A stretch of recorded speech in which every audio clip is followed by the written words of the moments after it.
Hello, everybody, and welcome back to another Marvel Crisis Protocol tournament report. It's been a little bit since I did one of these. It's been a little bit of a dry spell for tournaments in my kind of local drivable area, but thankfully this one cropped up, and I was super excited to be able to go to it. Probably the only one I'm going to be able to hit in August. August is just a busy month in general for me. But it was a good event. It was a lot of fun. And yeah, it just wrapped up, well, by the time of this video, about 4 hours ago. So yeah, it was being run at Gamebridge, which is a miniature gaming store and card gaming store in Cambridge, Ontario. And yeah, so we're gonna get right into it. I don't want to waste too much time. Similar format to the previous videos if you've watched any of those. If not, basically, I'm going to talk about my list, what kind of things I was thinking, what I was trying out, and that sort of thing. I'm going to talk about how I did overall, and then I'm going to kind of do a play-by-play through the games as best as I can remember. I did make Big Dumb. I meant to take pictures of this time because I thought that would really improve the quality of these types of videos, but I'm an idiot and totally forgot about it until like the very last round of all of my games, so didn't end up happening. And yeah, unfortunately, that was just kind of how things were. But I because it only happened about 4 hours ago, I'm hoping that it's going to be fresh enough in my memory that I will still be able to give a relatively good walkthrough of the games. So this is the overall list here. There was 15 players. It was originally almost I think it was 18, but a couple people had to drop near the end. So unfortunately, only 15, but still a really good turnout. And lots of good players here. I had lots of players that I've seen at different events and stuff like that in the past. So tons of great people, great time. And yeah, so we'll go ahead and we'll first of all congratulate the winners here. The winner of the event here was John Luca coming in with his Spider Foes, and he was running a really interesting list, which unfortunately isn't shared here, but I'll talk about it a little bit because I did play against him. But he took 4-0. And then Reed, who you would, who, if you've seen many of the battle reports on this channel, he's usually the one on the other side of the table from me. He managed to pull second with his X-Men today, so good for him in that regard. And coming in third, we had Shane running around some Web Warriors today. For myself, I did okay here. I ended up going 2-2 and got thrown down at eighth, so just barely making that middle spot there. Yeah, unfortunately, it wasn't my best tournament day in the world, but hopefully, talking through the games, I'll be able to kind of learn from my own mistakes and hopefully pass on some knowledge from that. So. Yeah, I think we're going to get right into it here. So if I go ahead and click on myself here, let's go list. I was playing Avengers, of course. That is kind of my main affiliation, but you would have already seen that from the thumbnail. And I was trying the dual leadership. So I don't remember exactly what I ran the last time I did a tournament recap, but I think this is very similar to it with a couple key changes. So I have Steve and Sam as my leaders of choice here. They're both just fantastic leaderships. It gives me a good pivot. If I need to go a little bit wider, spread out a little bit more, I can do Sam. Whereas Steve, I kind of like my little bodyguard brick with Hulk. So really good for that. Sam and Steve are both fantastic, and they both do pretty well generally. Then for my three threats, I decided to bring Iron Fist, Iron Man, and Luke Cage. I kind of starting to think I might want to bring a fourth somewhere in this list. I don't know exactly how I'm going to squeeze it in, but they are all solid three threats. Luke Cage is one of my favorite models in the game, consistently really bulky, hits pretty reasonably well for a three threat, and just having the taunt and access to heroes for hire.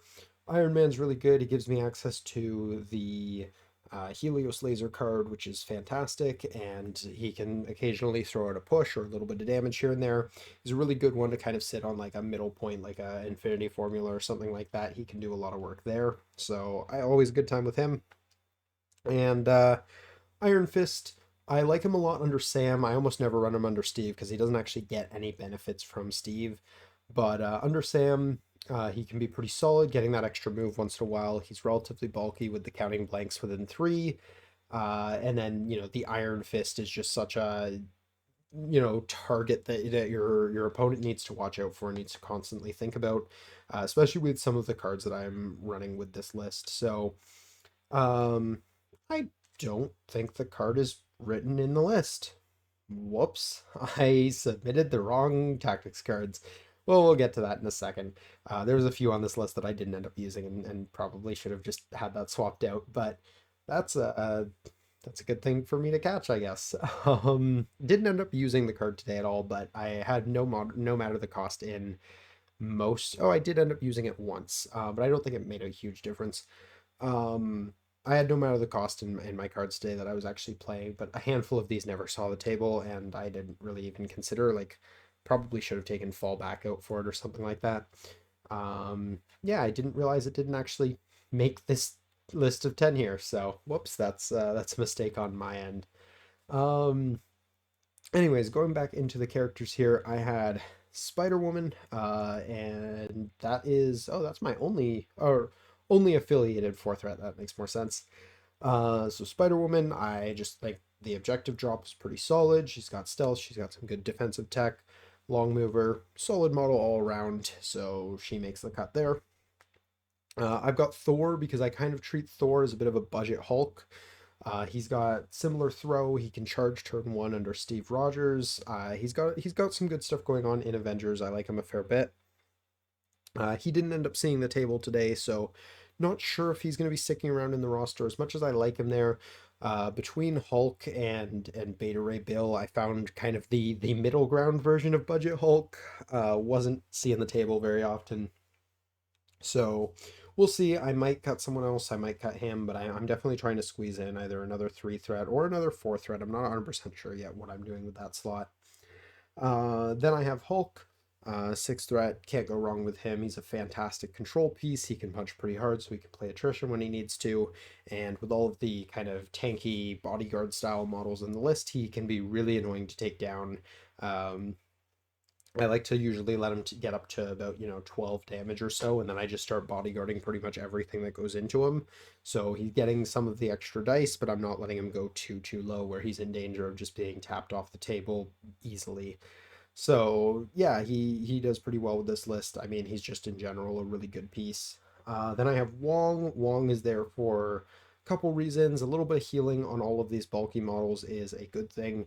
Hulk less so than some of the others, but being able to heal models with damage reduction like Iron Man or Luke Cage, or something like Steve Rogers, especially if he's on his injured side, definitely appreciates the little bit of healing here and there.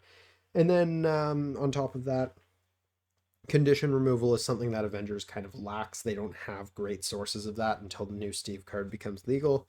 So being able to kind of be like, well, you staggered Hulk, that sucks. I guess he's not going to be staggered anymore.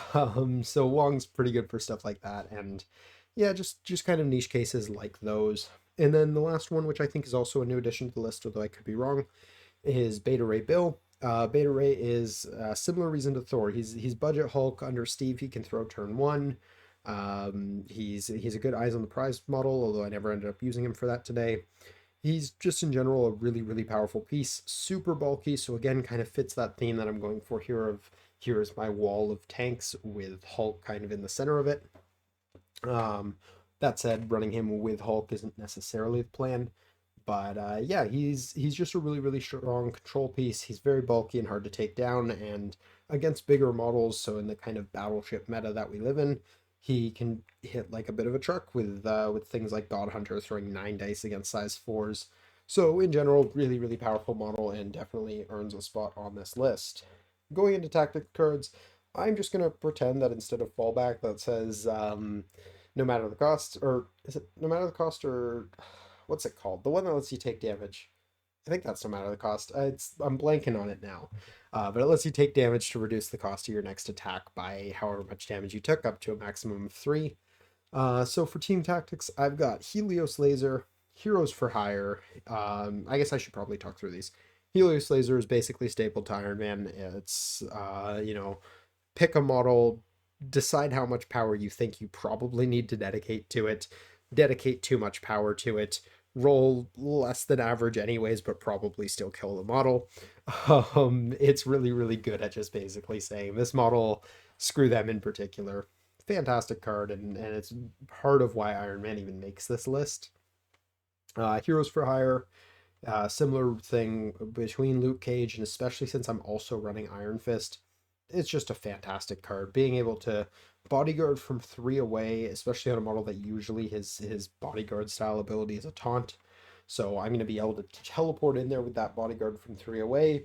And then if I survive, and I'm a relatively bulky model, so there's a good chance I will survive, I have Indomitable after, or not Indomitable, I'm reading the thing. I have a throw after that, so I'm gonna send you away. So sometimes even good to just use it on yourself to stop them from double tapping you or something like that. Really, really good card. Love that card. Next, I have Indomitable. There we go. So this is kind of my anti like Beta Ray or anti Hulk card. So if they have big control effects that they can use to get rid of my Hulk or other key pieces, or even if they're like trying to kill Steve, so they want to throw, or sorry, kill Hulk, so they want to throw Steve out of the way, so I can't bodyguard. That's something I can kind of use to say no. Steve's going to stay right here. He's going to keep bodyguarding. Or if they're trying to throw Hulk, whether that's, into one of my other models to daze them or just away so that Hulk's going to be less relevant when his turn comes around, I can kind of say, no, screw you. Like, I'm staying where I'm staying. I'm going to be able to, punch back or throw you away or whatever I want to do. So, really, really good card. That's one of my restricteds for sure. Next is Avengers Assemble. I think if you're running Avengers, you should basically always have this card. All of your Avengers get to short move. Most of the models on the list are Avengers, with the exception of Wong and Beta Ray. So being able to, especially if you're against a control heavy team, say after a turn where a bunch of your models have been shoved off of points, or even you voluntarily walked a few of them off because you were planning to use this card, on your last activation of the round, just playing this card and having them all walk back onto points, and suddenly you can swing a lot of points that way. So it's a really, really powerful card. And then also, when models like Hulk do get controlled and they get thrown to the corner of the map or something like that, helps them get back into the fight. So it's really good for that. No matter the cost, again, I'm pretending that's what it says instead of fallback because that's what I was treating it as today. Um, I think that's really good for making Iron Fist super scary starting round two. Because generally speaking, as long as he's gotten at least one flying kick or is in range to get at least one flying kick, with no matter the cost, Iron Fist is threatening to use the Iron Fist on round two, which is really, really scary. I usually like to put him up against bigger threats like things like rhinos or opposing Hulks or things like that, because they're basically forced to either deal with him or lose an activation, and that kind of gives me some sense of like I know when this model is going to activate, sort of thing. So it's pretty good for that. It definitely helps Danny apply some pressure. And then if he doesn't get to use it, then I can always save it for, in general, I think it's a pretty solid card. Maybe the odd time Beta Ray might want to use it, or Hulk, or really anyone on this list. If they're just a little bit shy, they can pull that out. Recalibration Matrix is a card that I was hesitant on putting in this list for a long time, but I've been trying it out lately. I usually it doesn't end up taking that 10th slot for, or that fifth slot for me, but it can be really key if I don't have anything better to put there for someone like Hulk, where sometimes you just really need that wild, or you need that one bit of damage to be pushed through. It can be a really solid card for situations like that, just being able to full reroll. Solid card, can't complain. Escort to Safety is a nice little safety net for a lot of EMAPs. I usually have a model like Wong on the back point in those cases, so if I do start getting worried about Hulk, or even someone like Captain America taking damage before they're ready to activate, I can escort them back. I usually like to have Wong being the one doing that, so I can keep them safe for a little bit longer, be a little bit annoying for my opponent. So in general, really good card. Warpath is kind of for the opposite purpose. If, they're trying to hit me with something that'll shove me away or throw me away, I can kind of use Warpath as like a mini Avengers Assemble to get back into the fight, sort of thing. So I think it's pretty solid for those types of cases. Again, mostly I'm trying to play that on Hulk and things like that, but sometimes it does come up that I play it for other purposes. Brace for Impact is, I think I recently swapped this in for Patch Up. I just find that the fastest way to deal with Steve Rogers or Sam is to just throw stuff at them. And now I'm learning Iron Fist also has the same weakness. So having three models that are very weak to having things thrown at them, having Brace for Impact is just almost necessary for this list. So it's pretty important here. And then lastly, Eyes on the Prize. This was actually recommended to me by Reed because models like Beta Ray are quite good for using cards like Eyes on the Prize. Um, I didn't get to use it in this event, but I do think it has a solid place in this list. It's just not typically the extracts in my list really don't appreciate it very often, so it's not too often that it will actually come up. But when it does, it's definitely worth having in the list here. Moving on to the crises, a little bit has changed here from since the last one. So I have Gamma Wave, Intrusions, and Demons Downtown. So I decided to put Demons back in because Beta Ray's in the list now, and that's an immunity to Incinerate model that can sit on the middle. And between Beta Ray and Hulk and models like Cage or Steve Rogers or even Sam Wilson with all their pushes and throws, I feel like I have enough control over the amount of models on the center point that I don't need more than Beta Ray to sit on that point, and then I can have Wong sit on the back point. So I was a little bit of a gamble. I've always been a little scared of that because it does make Hulk very easy to kill. And models like Steve also don't love being on fire. But I think in general it's a good addition to the list. It's just a little bit of a scary match where I have to really stay on the top of my game to stay on top of that and not allow myself to have my models going down way too fast. But overall, I think it's solid. Beta Ray having immunity kind of justifies it being in the list. Then going into the extracts, I have Research Station, which is just fantastic with this many control pieces. Similar reason to Demons. Really, all of the EMAPs, like that's also why Gamma, and then Intrusions, which is C, which is just the same as an EMAP but sideways. Um, just really good when there's just a handful of points on the board that you need to control. Having all of these pieces that are just throwing everyone all over the place, really good for that. Researcher is basically an extract, and it's a single point extract that's worth 2 in the very middle of the board. So good for this list. It's the perfect scenario for this list, really. Because it's a bodyguard brick and I already have all my models kind of balled up together as often as possible, Paranoia just makes sense. I'm usually taking a damage from it in the super early game, but it doesn't matter as much because it is mostly bulkier models. So as the game continues, though, I'm usually finding most of the time I've got models together and things like that because they want to be within 2 of each other anyways, so it usually works out pretty well. And then I have hammers. Hammers is mostly in here just because it's fun, I'll be completely honest, but there are some small synergies, things like Hulk being able to pick it up right from deployment, and also just models like Hulk being really hard to drop the hammer on unless you have dedicated objective droppers. In general, that's just never a bad thing. So yeah, overall, that is the list. So not too many changes. I think the biggest changes are some of the tactics cards here. As you can see, I haven't actually updated it to include the most recent ones. And then models like Beta Ray and Thor being added into the list. I don't think they were there in the last one, but again, it's been a while since the last tournament, so not 100% on that one. So we're going to move into the games now. And we're going to start out by talking about my first game here, which is against Mark R. So we were playing on Hammers and Intrusions.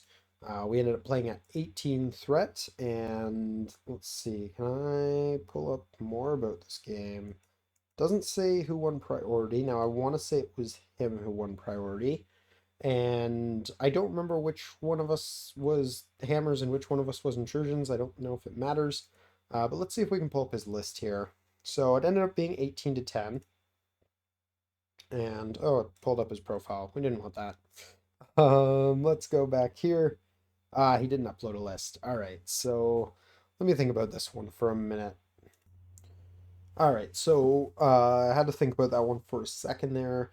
But I'm pretty sure his list was Star-Lord, Rocket Raccoon, Beta Ray Bill, Bucky, Winter Soldier, and his own Hulk. Playing into him from my list here, let me just go ahead and pull this back up just to refresh myself. I ran Sam into him for that first round. So I was running, it was 18 threats. So it was Sam, Iron Fist, Iron Man, Luke Cage, and Hulk. So basically just a pile of three threats and a Hulk. And yeah, so this was an interesting one. I had Iron Fist and Luke Cage deployed on the right side of the table. Facing off against them, he deployed Hulk. In the middle of the table, I had, oh, who did I put there? I think I had three models go to the middle. I think I had Luke Cage, or no, Luke Cage was on the right. I had Iron Man, my own Hulk, and I think Luke Cage started in the middle and he kind of migrated over. And then on the left side, I did Sam facing off against Beta Ray, and then I think his Bucky was also right. His Bucky and Star Lord and Rocket were all in the middle, so he had three models in the middle. So we were relatively even split across the table, and uh, first turn, I know he went up right away to Hulk to grab the side intrusion and pick up a hammer. So I had Iron Fist kind of go up there and throw a flying kick at him. I think I did like one damage or something like that. But again, I was threatening that no matter the cost to throw the big Iron Fist attack at him next turn, so that was good. And then I think I gravitated Luke Cage over to that side as well for a couple reasons. I ended up, I think, teleporting through the portal in the middle. So one of the reasons was it meant I won that side because otherwise it was a tie. The other reason being having Luke Cage over there meant I could Heroes for Hire onto, or I even just taunt the Hulk if he was trying to take out Iron Fist before I got the Iron Fist off. So the idea over there was just to kind of have him be Iron Fist's personal bodyguard. On the middle of the table, he moved up Star-Lord to a piece of cover that was contesting the objective there. So I had, because he had Bucky kind of hang back, and I think he tried to shoot at Sam with Bucky because Sam had moved up to the left side point. So he shot at Sam. I don't think he did anything too significant, maybe one or two damage. And then Bucky also grabbed his backhammer for what it's worth. And then he had Star Lord kind of contesting the point. So I was like, okay, well, I've still got a Hulk. I've got some kind of control over how this middle point goes. So I had Iron Man go up and blast Star Lord, and I'm pretty sure I lucked out and I got the push there. So I shoved Star Lord off the point, which was nice. And then Beta Ray walked up to Sam on the left side to contest it. And then it was me up. So I. Oh, you know what? No, I didn't push Star Lord with Iron Man. I think I maybe. No, I didn't even do damage. Yeah, I remember that. No, I did one damage. I did one damage. That's exactly what happened. I did one damage through the cover, which was decent. And then I had Hulk move up, and Hulk just laid into Star Lord. I got the push. I don't think I got anything significant for damage, so I ended up sending him away, or maybe I even just spent the power to throw him. I don't actually exactly remember how that played out, but I know I managed to push him away, and I don't think I did anything too significant for damage beyond one or two in the first turn. And then Rocket ended up coming up, and uh, no, he had priority. Oh, that's how this happened. Yeah, Rocket came up after, and I ended up getting rid of both of them, I think. I don't remember exactly how the middle played out at the beginning here. This was the first round, so it's the foggiest in my memory here. Um, but I think we ended up contesting one or two of the portals, and then I took the one on the right side with Iron Fist and Cage. But then going into the round two, he had Prio, and Hulk decided to open up because he was scared of that Iron Fist, which meant it was doing its job. Um, and Hulk just came out swinging. So Hulk has a hammer, and he goes ahead and he turns around and one shots Luke Cage, which feels really, really bad. And then he goes into Iron Fist, and he also one shots Iron Fist. It's just like, there goes two activations before they get to activate. Um, And of course, this is now pretty much his point. Thankfully, there was no hammers of mine on that side of the board, so I wasn't down on objectives really because of that, especially since I'd taken a bit of a lead in the first turn. But it was not a great feeling either. So I think after that I went with Hulk, and basically I decided to, because with his Hulk gone, I was banking on him not bringing Beta Ray over to the center because Beta Ray could have dealt with my Hulk pretty easily, but I figured the attrition swing I needed to kind of swing back a little bit, so I needed my Hulk to do something similar. So I used a Gamma Leap to put myself within range of the portal still, but also within range too of Bucky and Rocket. And I took out Bucky in one punch, which felt really, really good. And then I think I took out Rocket with the other one as well. So I got a kind of similar swing back my way, which was really nice. And of course, Bucky had a hammer, so I was able to pick that up. And that felt really, really good. So now my Hulk is sitting on two hammers and hasn't taken any damage so far, I believe. So that felt really, really nice. I don't remember what he did next. I think it might have been like his Star-Lord tried to pluck at something and didn't do much. I think Star-Lord and Iron Man kind of just had this little like, they'd blast each other for like one or two damage and give up. So that might have happened. And then I know my Sam went, oh, I think he went with Beta Ray and tried to hit Sam and just couldn't get anything really significant through. So then I went with Sam, and Sam had a hammer, so he threw the shield at Beta Ray. I think I ended up doing two damage, so it was a pretty solid shield throw. Because that was after, I think that was after he paid to reduce. Mind you, that was over a couple attacks. Because I think that's all he did was I think he ended the turn on three damage on Beta Ray from a couple shield throws, which I definitely can't complain about that. Beta Ray can be really hard to push damage through, so some early damage his way was feeling pretty good.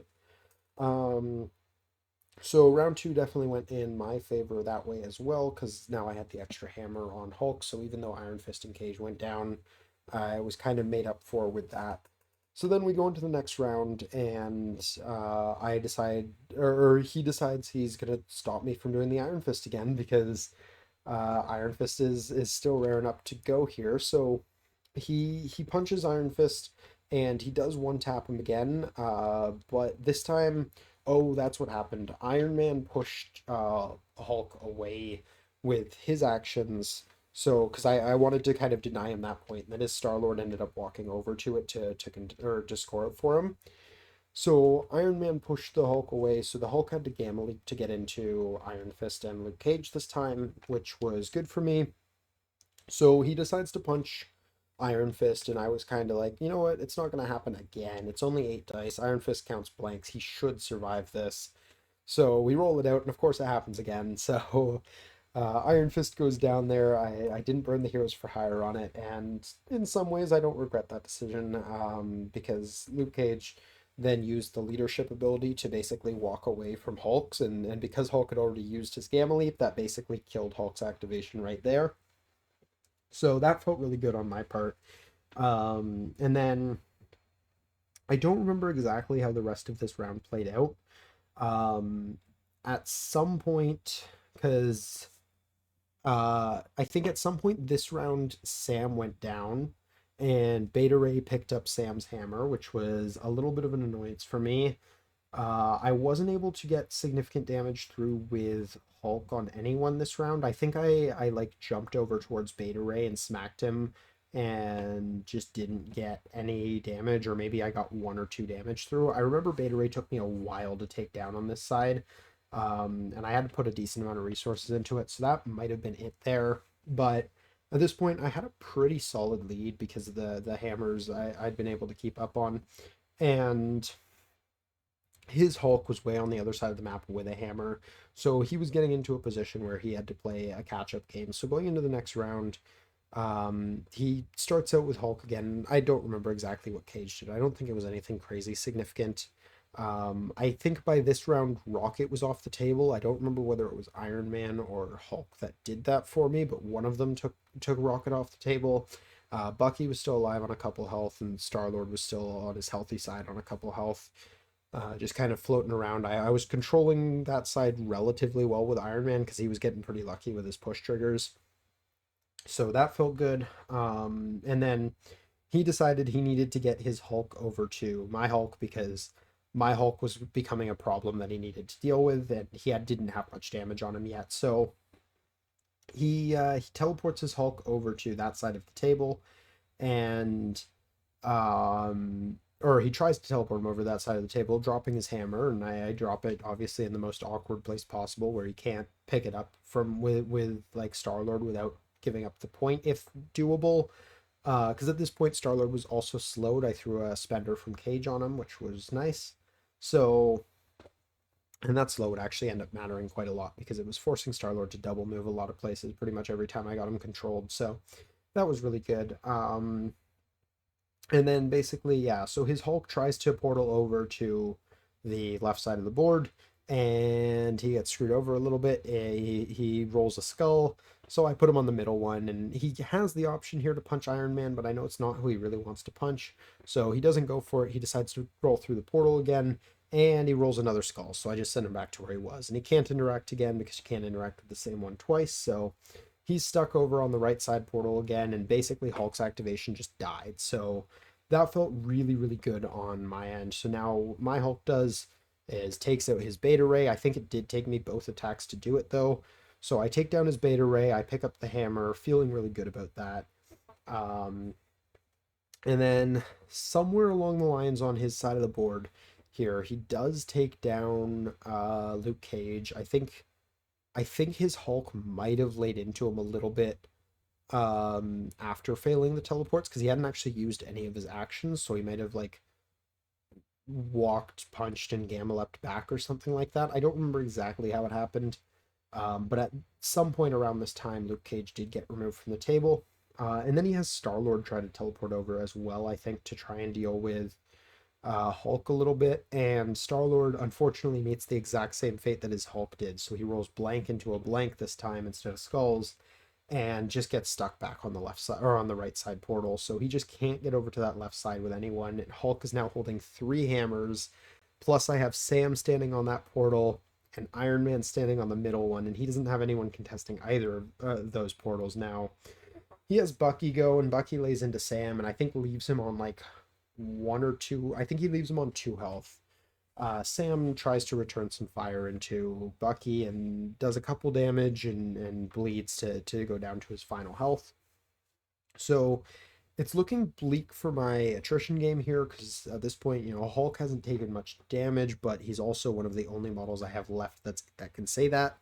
Sam's almost off the table. Iron Man is, I think, two health away from being dazed, but Hulk is holding three hammers, and I know I just need to hold out one more turn with those because at this point I think I had 13 or 14 points. So I start out the next turn and basically I just double move away. I still have Indomitable at this point, so if he tries to throw, like if he uses either Hulk or Beta Ray to throw my Hulk towards the other one, which are the two models with the best chances of killing him, I think at this point he needed like 15 damage through, or it was a little less than that. I think it was like 14 or 13. Um, but he needs a good chunk of damage still. So not being able to even single tap with half of these models is definitely a problem for him. Plus, I still have other models that can kind of play around on the top of the board and try to screw him over. So he goes for the gambit, but unfortunately, between the terrain and the Indom, he just isn't able to get any significant attacks into Hulk. He ends up throwing like a Summon the Storm from Beta Ray at him and does a couple damage, I think, but nothing too significant.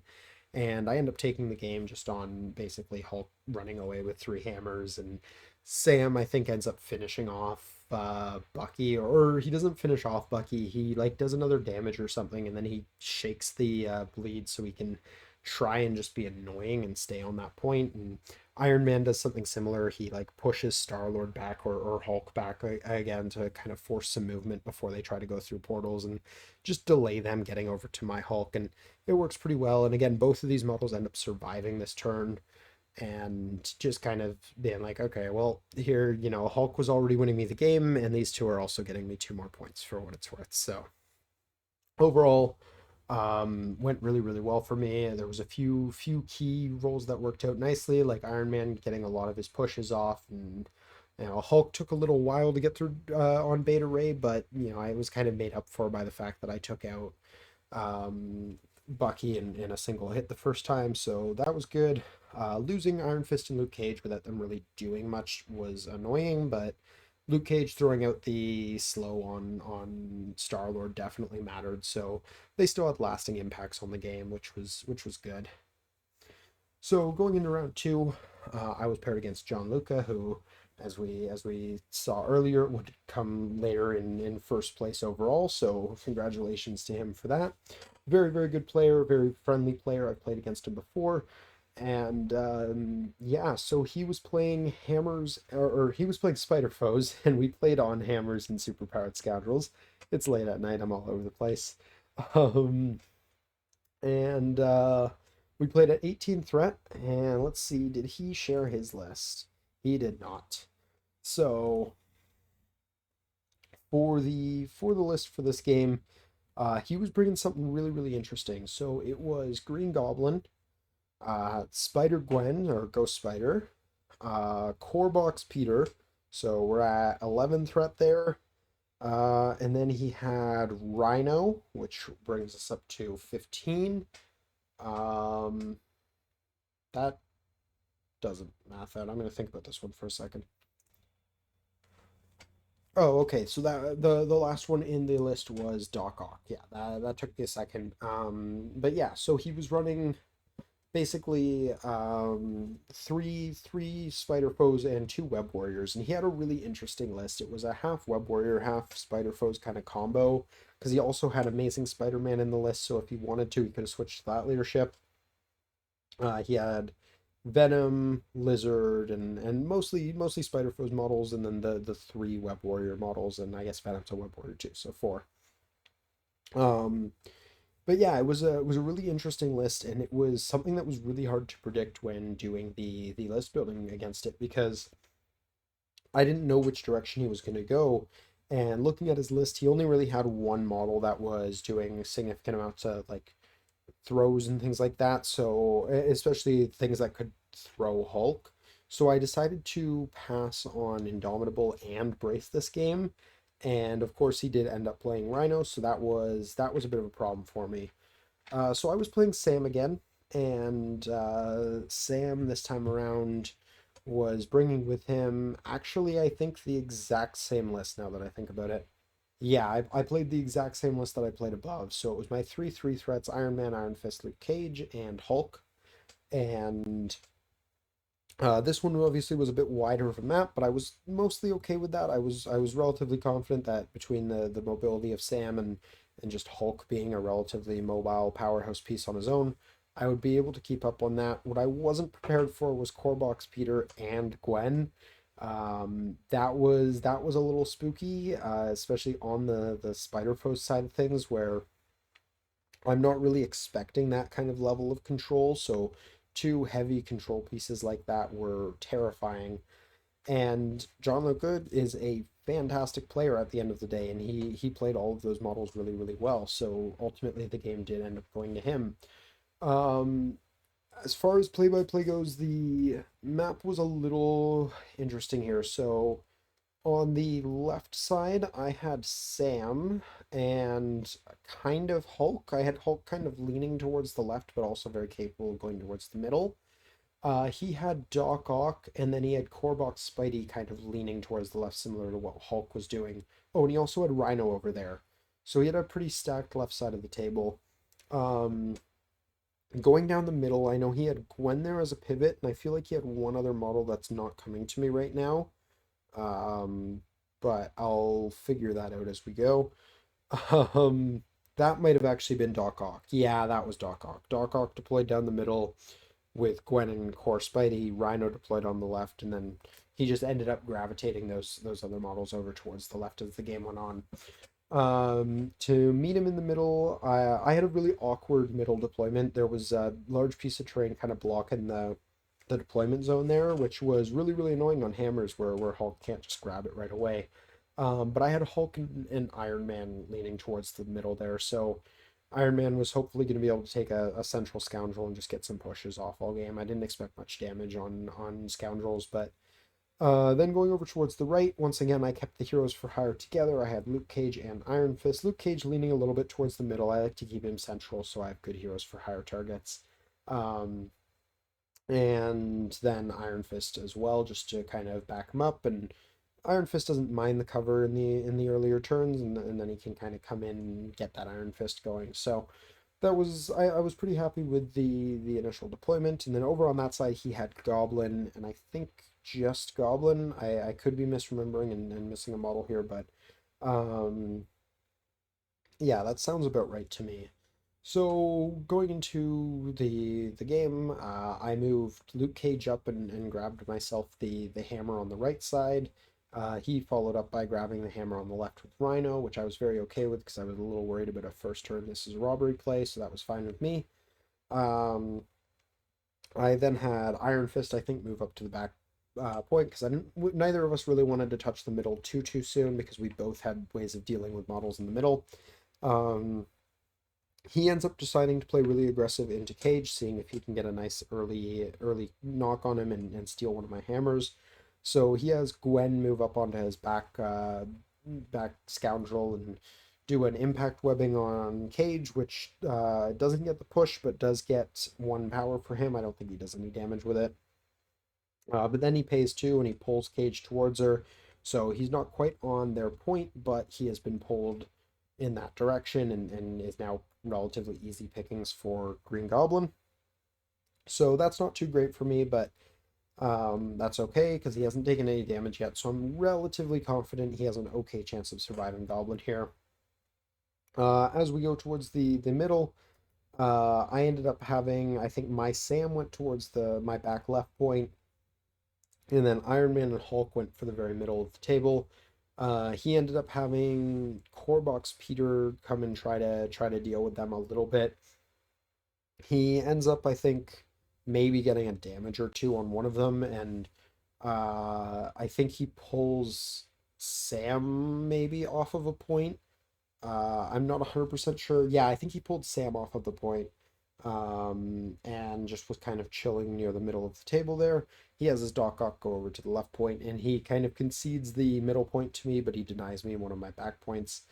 Green Goblin going into Cage, he lights him on fire and does, I think, one damage with the first attack, then hit and run so he can go stand on his own scoundrel, and I think does one or two damage with the second attack as well. So not great for Cage, but definitely not as bad as it could have been. So I can't really complain about that.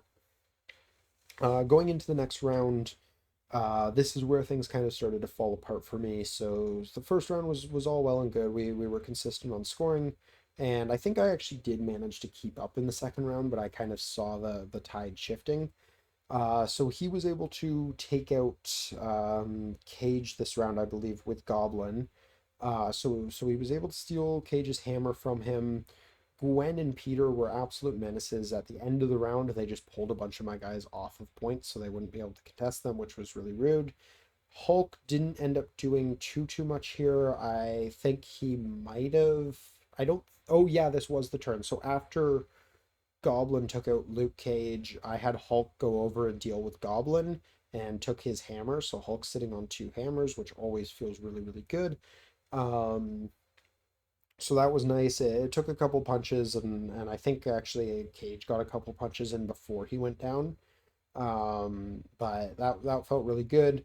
Iron Fist, I think just started trying to move up the board, but oh right, I remember how this played out. Sorry, Hulk did not take down Goblin this round because this round Rhino did a punch into Sam. I think he left him alive, but then he got a this is a robbery on Hulk, threw him at Iron Man, who did have a pretty good dodge roll, and Iron Man managed to survive with a pretty good amount of health still.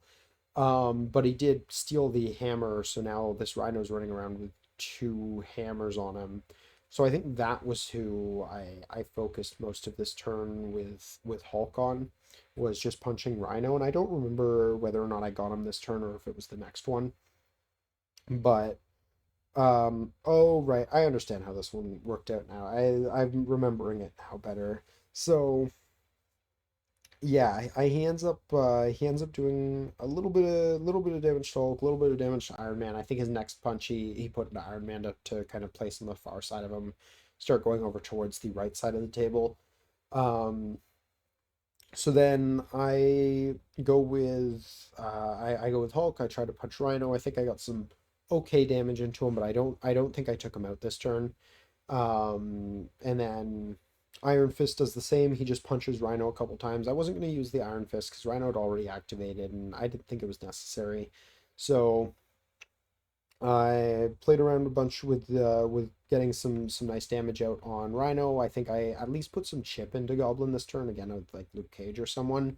Before Luke Cage eventually did go down and give up a hammer, and then Iron Man managed to again plink out a little bit of damage here and there, shove a couple models off some points, which was nice.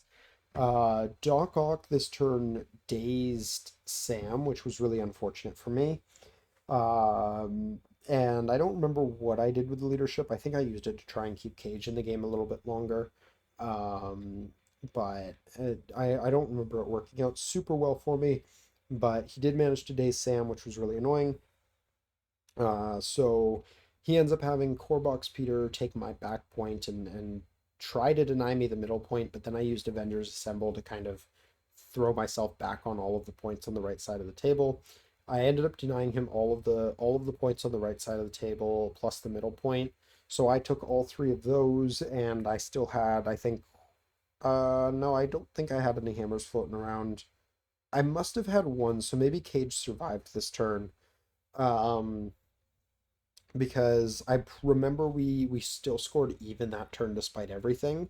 So yeah, that must have been how that played out. Um, so then I would have the next round. I know I did take out Goblin at some point with combination of Hulk and Cage, I think. So that was nice. I was able to start putting some hammers onto Hulk again. Um, Similarly, I think I put down Rhino that turn as well. Iron Fist unfortunately didn't get to see anything too special here because Iron Fist would end up going down to Rhino this turn between a terrain throw and then a seven dice punch. So that was unfortunate for him, but also fair enough. He ended up throwing like a size 4 or something at him. So again, brace would have been really, really huge this game. But is what it is. And then basically, I had a decent attrition turn on the right side of the table, but Sam unfortunately got one shot by Doc Ock on the left side of the table, so I had almost nothing left over on that side to kind of contest things. And Doc Ock had picked up his middle hammer, so he was still holding one hammer over on that side. So even though I'd kind of swung a few hammers my way on the right side, he had a pretty decent amount going on the left, and I at this point, we were either even or he started scoring up here because now I no longer had Avengers Assemble as a safety net against Gwen and Peter just pulling my guys off points. So he was doing some more of that and just denied me a couple of the secures, which was all he needed to do. Iron Man, I think, tried to throw a couple damage. I think he threw it at Core Box Peter, and I left him on like 2 life or something like that, which was solid. Again, with his rerolls and cover and all that, I don't expect too much. I think I was using homing rockets to get around the cover, but nothing too crazy there. So we went into the next round, and here basically we were reaching a game state where I needed to get the last couple hammers. So with Goblin flipped, I was able to take out Rhino here with after Rhino finished taking out Iron Fist, unfortunately. Iron Fist was KO'd in a very similar fashion to the round before. He threw a size 3 at him and then threw a 7 dice at him, and that was enough. But I was able to take the hammers off of Rhino already, so I think I just kind of ignored him after that because he was on his wounded side. So I went for I don't remember who I ended up punching with Hulk that turn. Maybe that was the turn I knocked Rhino down. I'm not 100% sure. But we eventually came to a game state where I needed to get someone across the board to deal with Doc Ock, because Doc Ock with his one hammer plus the point he was standing on was almost enough to win him by himself. Like he was at like 13 or something at this point in time. So I decided I was going to try with Iron Man first, because Iron Man was already technically in range to shoot at him. So I went with a Helios laser, but I didn't have a crazy amount of power to put into it because Iron Fist and Sam both were off the table. So I only had very few models, and Hulk hadn't been doing anything too crazy with his punches, so he wasn't sitting on a terrible amount of power either. So I ended up throwing a 10 dice Helios laser, which feels a little bad. But at the same time, Doc Ock had, I think, taken one damage at this point. So he only had 5 health left, and Helios ignores cover. So between this and the fact that I left open enough power for a Friday AI or something like that, I was relatively confident. And unfortunately, the 10 dice Helios did whiff, left Doc Ock alive on more than enough. I think I did 1 damage, and then I got the sweep and clear, so it technically did 2. Um, and then I probably should have went for the ignores cover with the homing rockets then, but I instead went for the repulsor blast, and the repulsor blast I think did 1 damage as well. Friday I had repulsor blast, so 1 damage. But the unfortunate part was it also got the push, which was a mandatory push, and there wasn't any terrain really that I could have backstopped him on. So unfortunately, I shoved him even further away, and he hadn't activated yet, so I wasn't even really getting him off the point. So that was a little unfortunate. Few more things played out on the other side, but I didn't want to give him the chance to screw over Hulk, who was the only other model who could actually get over there, because I knew Cage wasn't going to do it. And Cage might have actually gotten dazed this turn as well. So at this point, I was kind of like, okay, well, Hulk has to try and get over there and then throw something at Doc Ock, because he's not going to be able to punch him, because I've already used things like Avengers Assemble. So all of my movement stuff is gone, basically. So Hulk has 1 power shy of being able to Gamma Leap as well, so he has to do it in a double move, and he almost makes it.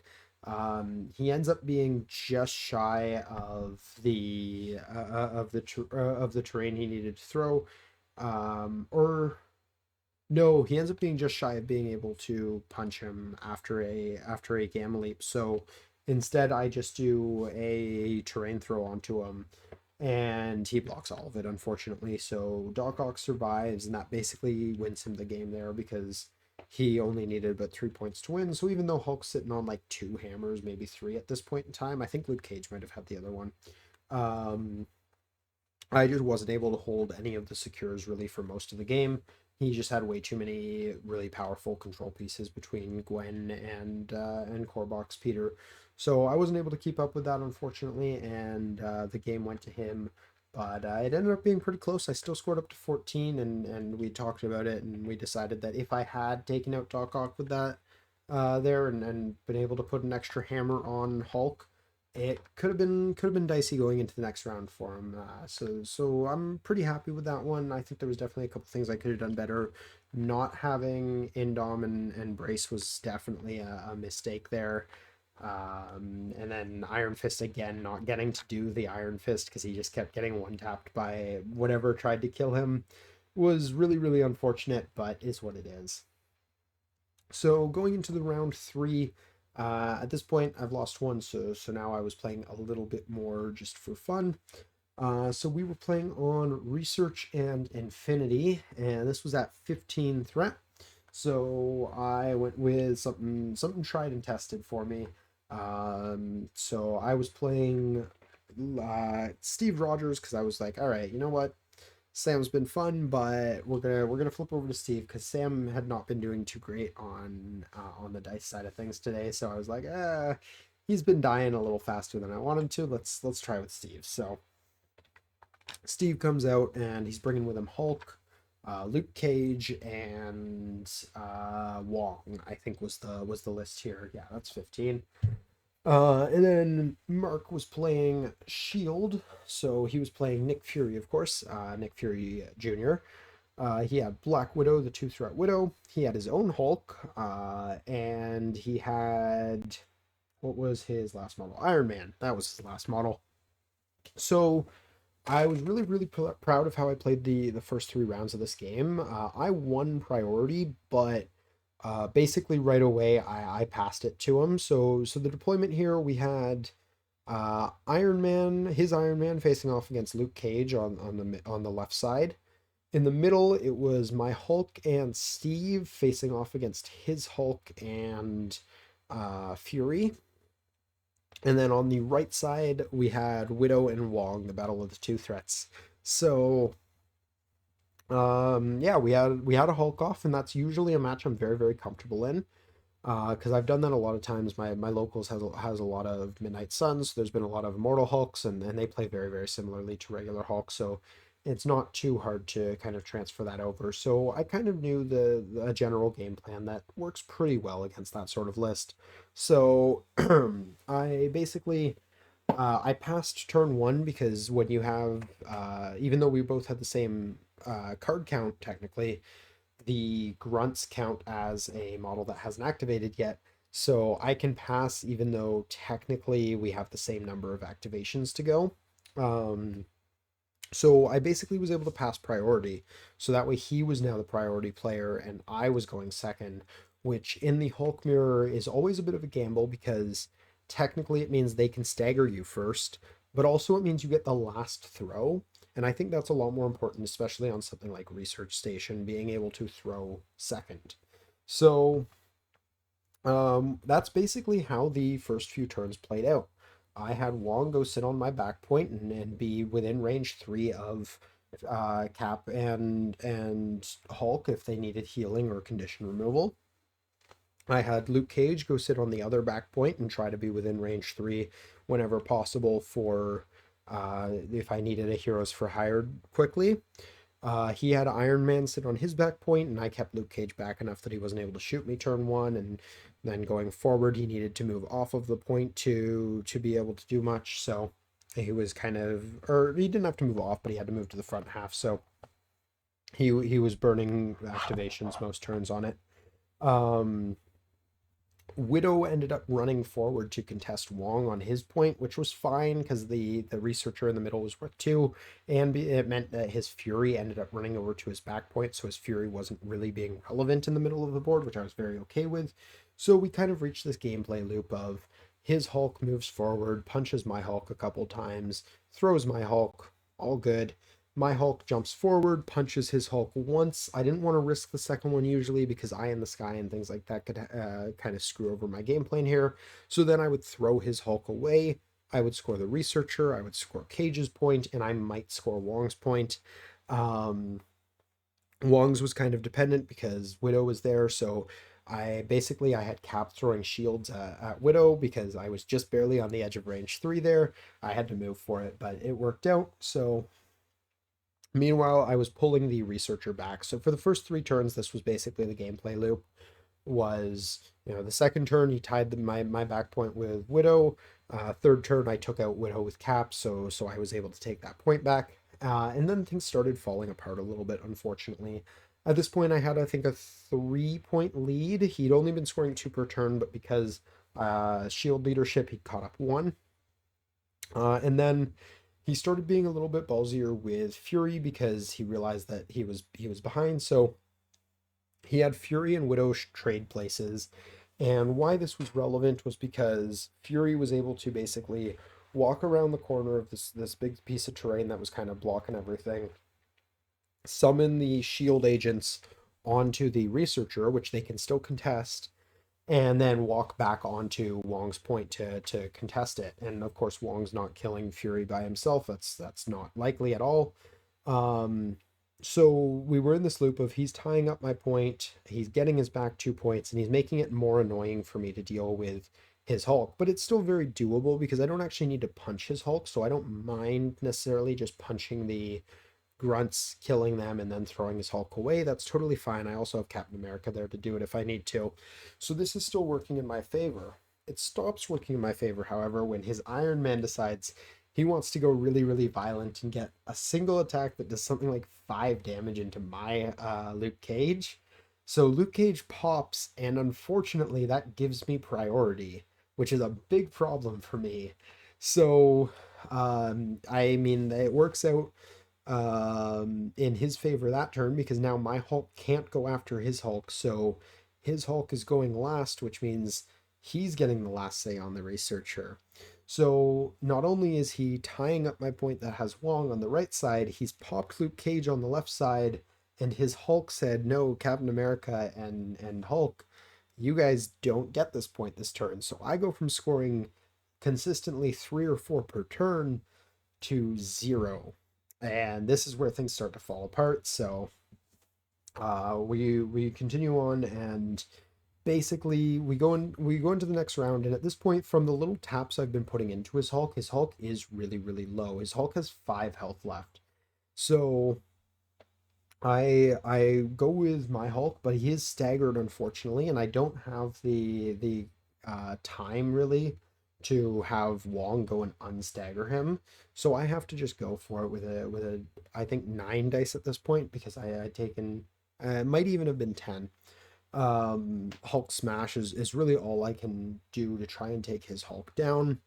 And unfortunately, I pretty much completely whiff the roll. I think I maybe do 1 damage. So once again, he throws my Hulk off of the thing. He takes Captain America down, which unfortunately was from full health. So again, he one taps Captain America here. With I think at this point he had, well, I mean he was 5 health away from dead, so he had +3 dice, but does manage to one tap Captain America, so Cap doesn't get to fight back really. And then Wong at this point is kind of my last hope to try and at least stall the game so I can maybe come back. But at this point, it's getting really dicey. He's caught up and he's now ahead on the points, which is not great for me. So I have Wong double move over to the middle objective because technically he's still healthy, even though he's taken 1 damage, but he can contest that point against Hulk, which felt pretty good. Um, and he tries to hit him and shove him off. I think with Iron Man he moves him up to like where Cage's point was and tries to shove Wong away. But I play Warpath on Wong, which felt really, really weird. Wong Warpath's back and contests the point to tie it. So unfortunately though, that is another round of him scoring 3 points to me scoring 0. At this point he's like 2 points away from the game. And now it's just I need freaking miracles with dice. So I mean I've been getting them kind of mediocre up until this point. So I'm like, all right, you know what? Let's try it. So Hulk wakes up, and Hulk has a really big job here. He needs to both kill his Hulk and preferably also finish off his Iron Man, who at this point has only taken like 1 damage. So I'm not super optimistic, but I mean his Hulk only has 5 health, so that's reasonable. So I move him forward and with a gamma leap, and I throw the 8 dice or 10 dice or whatever it would have been, but the spender into his Hulk. I get the wild trigger, but I only get like 1 damage through. I throw him at his Iron Man, and his Iron Man blocks pretty well there as well. So I think I end up doing like 2 or 3 damage to the Iron Man. And then I do one more to the Hulk. So I've got the Hulk at 17 now. I throw another punch to the Hulk. I don't have enough for the spender because I've been a little power hungry with my Hulk this game. And unfortunately, I just can't do it. That basically closes out the game there. I mean, we play it out for the rest of the turn, but he basically denies me any points again that turn and manages to. He doesn't take Steve off the table. Oh no, he does take Steve off the table. Yeah, he also takes Steve off the table this turn. My Hulk gets pushed to like the back of the board, and then I think he ends up dazing Wong with shield agents. So it's just not looking great for me at this point, and that does conclude the game. So it was a little unfortunate. Cage getting taken off the table as quickly and unexpectedly as he did was not great for me. It's switched the priority when I was not ready for it to be switched. Probably a couple things I could have done better. I probably could have had the researcher a little bit further back even, because I was pushing it back every turn, but I was being kind of I was trying to keep it relatively central between Wong and Cage without having it actually be central. So if he did take it, he wouldn't be getting the bonus point. Might have been a bit of a mistake. I probably should have full committed to one side, so that way the other side wouldn't have affected as much, and that side probably should have been Wong's side, so that way my Hulk would have been able to lay into either Widow or Fury while they were over there. I think that might have been a better play, but it's hard to say. Overall, I think it was just a combination of unfortunate dice and a really good comeback strategy on his part. So yeah, that was the round three. And yeah. So the final battle was into Matt Smith, and he is, I believe, currently the Spider Foes affiliation leader in Canada. So that was really interesting. Of course, I'm the Avengers leader in Canada, so it was a bit of a cool little matchup there with titles that don't really mean all that much, but are cool to have. But I could tell going into the game we were both a little down on our dice already because we both had a little bit of frustrating rounds so far. Sounds like his had been most of the day, whereas mine were mostly just the last couple games, a couple key rolls been bad for me. Um, so unfortunately, we were both a little low on the energy, and at this point, we're both just kind of pushing for that 2-2 break even sort of thing. So. We were doing Struggle for the Cube and Demons Downtown. So I finally got to try out some of the models that I'd been wanting, or some of the things I wanted to try. So Demons Downtown, of course, was coming from my scenarios. And I believe he had priority on this one. Actually, it was pretty funny. When we rolled priority, he got a single crit, and then I rolled a single wild. So it was like, oh well, I guess it's yours. This is terrible for both of us, but you know. Um, so he was of course playing Green Goblin, and I was sticking to Steve Rogers. So I had a bit of a plan for Demons Downtown. So it was going to be Steve, Hulk, Beta Ray as a 14 threat core, and then there was five floating threat there, which the idea would for the most part be Wong, and then either Luke Cage or Iron Man. In this case, Cage had been really failing me today. He'd been dying pretty quickly when he wasn't supposed to. He wasn't getting much damage through or really doing significant amounts of work in any of my other games. So I was kind of down on him, and I was like, you know what?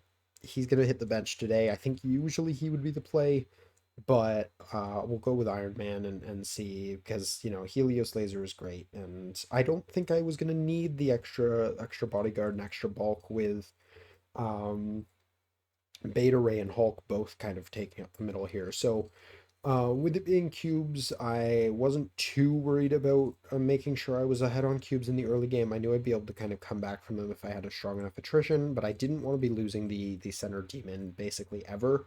So starting out, I had Cap go towards the left, I had Iron Man go towards the right, and then Beta, Wong, and Hulk all went down the middle. Over on his side, he had Green Goblin kind of coming down the left, I think. He had Rhino kind of towards the middle. Rhino and Mysterio was like half to the left, half to the middle. He had Lizard half to the, or no, Lizard was fully down the right. And let me think, that's Green Goblin, Rhino, that's 8 threat. Lizard brings that to 11. I think I mentioned Mysterio already. That brings us to 14.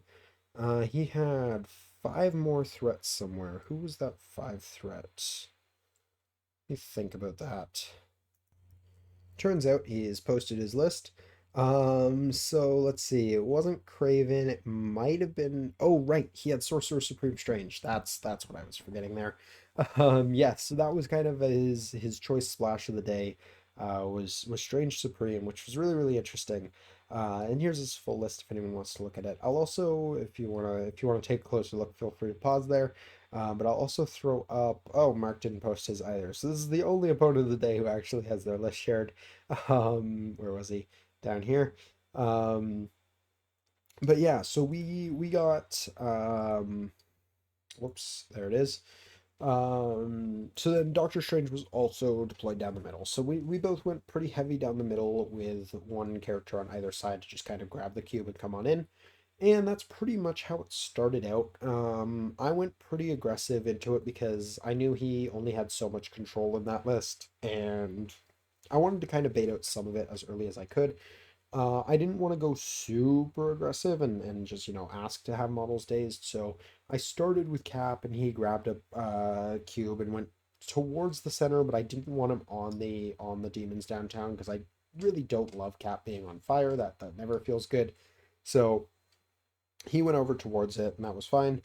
And then I think he just had Goblin, I think was his first go here, and Goblin picked up his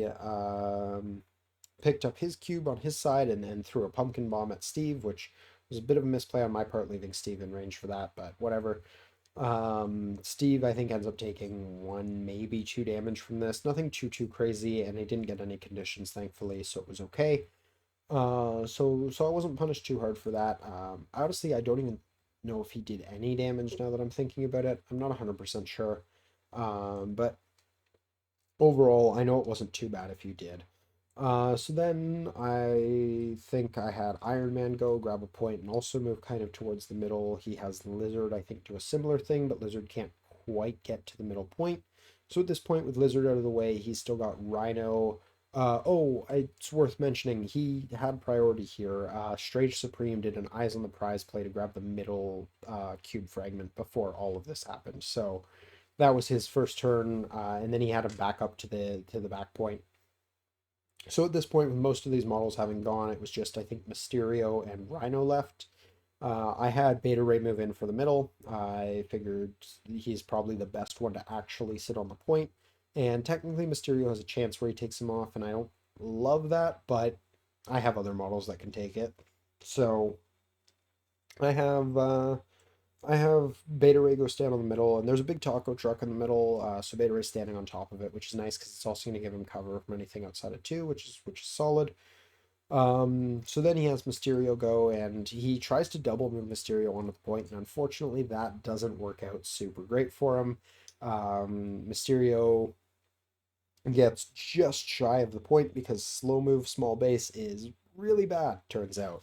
Um, so then I had Wong move up, and I think Wong just healed Steve if Steve was injured. I don't actually remember, but like I said, it didn't end up mattering if Steve was injured. Otherwise, he probably just meditated. I think he passed a power over to Hulk or something like that. Nothing too crazy. But Hulk is all I have left sitting on the back line, and he's up with Rhino. So he has Rhino move and punch. I want to say Beta Ray because he was the only one he could actually see. He punches Beta Ray, does a couple damage to him. At least one. I think he did two even through the cover. It was a pretty spicy roll. And then he places down beside Captain America and does a "this is a robbery" into Captain America. Takes his cube fragment and throws Cap at Wong. Cap ends up taking like one. Well, obviously Cap takes one damage for it, but then Wong I think takes three from it because he whiffs his defense roll, which unfortunate, but also not that unlikely, so fair enough. And then I decided to have Hulk go up, and Hulk is within single gamma leap of being able to punch Rhino, so I'm like, oh, this is great. I'm gonna get a double tap on Rhino turn one. Even if I don't take him down, I'll put a good lick into him, and I proceeded to whiff twice in a row. So it was a really good thing Wong gave him that extra power because I did literally zero damage to him. So I just throw him away so he's not contesting the demon downtown, and that calls that turn. So he ends up scoring up because even though I got the middle demon in my back one, he had two cubes more than me, so it goes 5-2-3 going into the next round. And I'm not super worried, but I am a little annoyed that my dice so far haven't been able to put any damage out for me. Mainly just with Hulk double tapping into nothing felt pretty bad.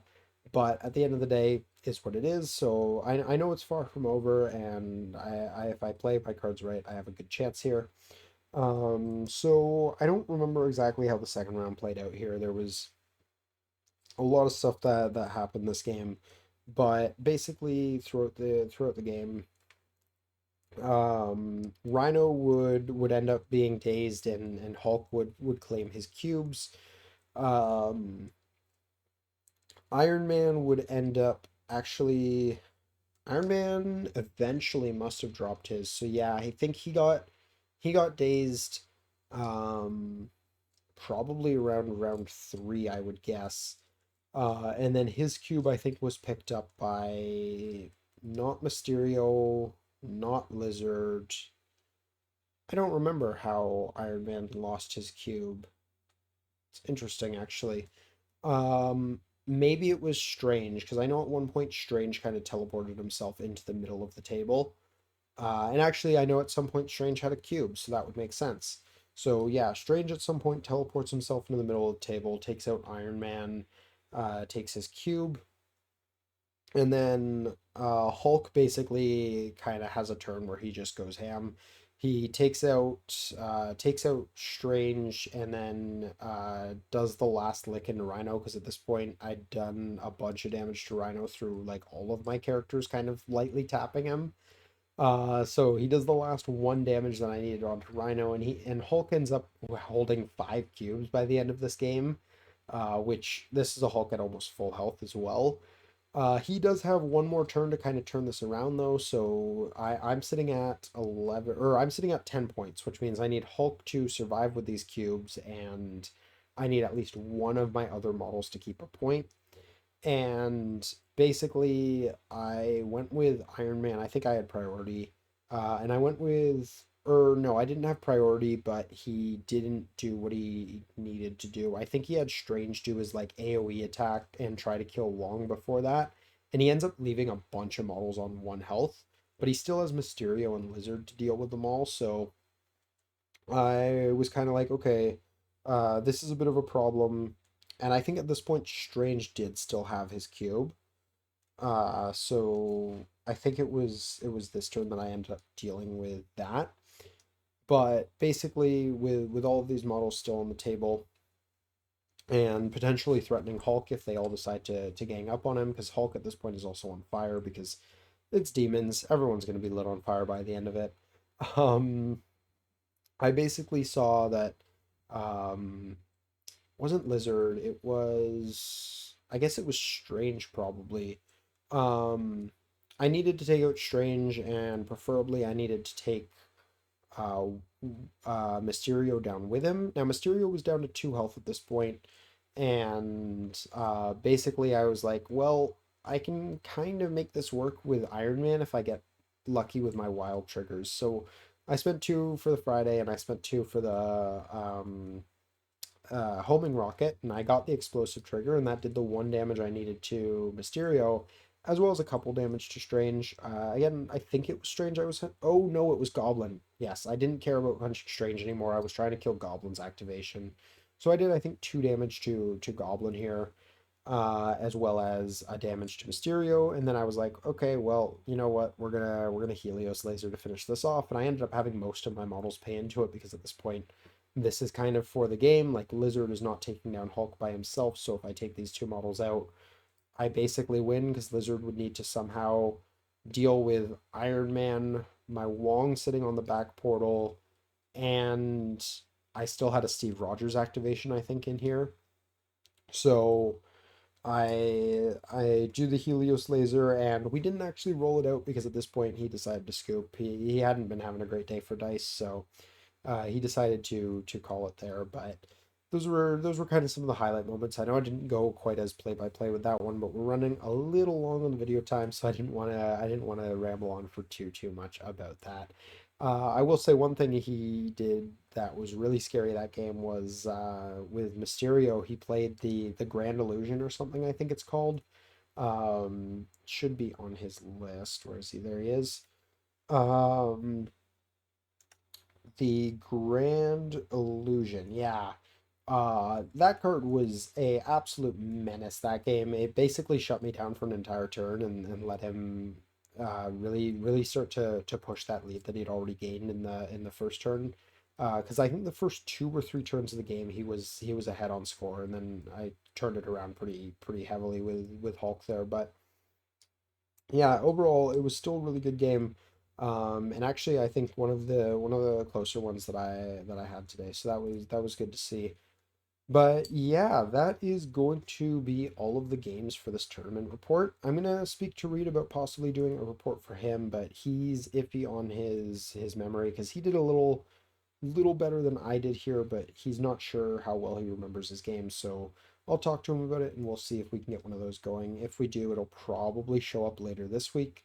But it would be cool to see his perspective because we played against some similar players. If we go to the games here, he also played against John Luca because they were top table, and he also played against Mark here, the Shield player, but he had a much more clean lead up to that. He had three really strong wins there, going into the final round, where unfortunately he lost to John Luca. But yeah, overall it was a really good event. I had a lot of fun, a lot of good people there. All of these players are players that I see at events on a regular basis, and they're all great guys. They're all really good players and just fun people to kind of roll dice with and that sort of thing. So it was a good time.